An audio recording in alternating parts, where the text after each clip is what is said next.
ভোরের আলো তখনও জেগে ওঠেনি পদ্মার চরে।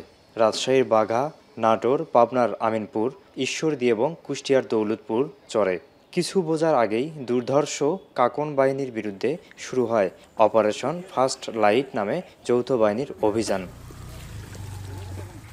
আইন শৃঙ্খলা বাহিনীর বিশেষ এই অভিযানে কাকন বাহিনীর ২১ জন সহ রাজশাহী, নাটোর, পাবনা জেলার ৫৮ জনকে গ্রেপ্তার করা হয়। চর অঞ্চলের মানুষকে নির্বিচারে গুলি করে হত্যা, চরের বালু ও ফসল লুট, অপহরণ, চাঁদাবাজি সহ নানান অভিযোগের ঘটনায় দেশ জুড়ে নানা আলোচনা সমালোচনার পর অভিযানে নামে আইন শৃঙ্খলা বাহিনী। যৌথ অভিযানে অংশ নেন পুলিশের বিভিন্ন ইউনিট এর সমন্বয়ে গঠিত বিশেষ টিমের ১২০০ সদস্য। পুলিশের পাশাপাশি র্যাব ও এপিবিএন সদস্যরাও এই অভিযানে অংশগ্রহণ করেন। অভিযান শেষে বিকেলে রাজশাহী রেঞ্জের পুলিশের ডিআইজি মোহাম্মদ শাহজাহান সংবাদ সম্মেলনে এসব তথ্য তুলে ধরেন। জানান, অভিযানে ৫টি বিদেশি আগ্নেয়াস্ত্রসহ বিপুল পরিমাণ দেশীয় অস্ত্র, মাদক ও একটি মোটরসাইকেল উদ্ধার করা হয়েছে।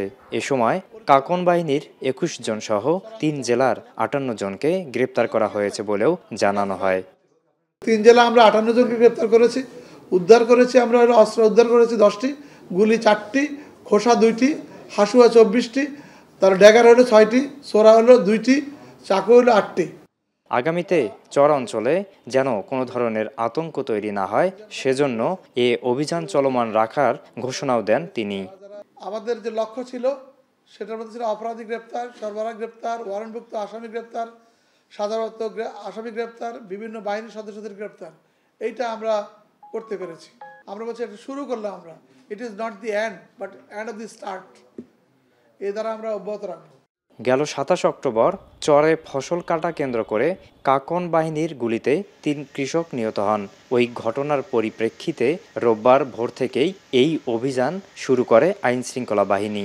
আগামীতেও চরে শান্তি প্রতিষ্ঠার জন্য এ ধরনের অভিযান চলমান থাকবে বলেও প্রত্যাশা চরবাসীর।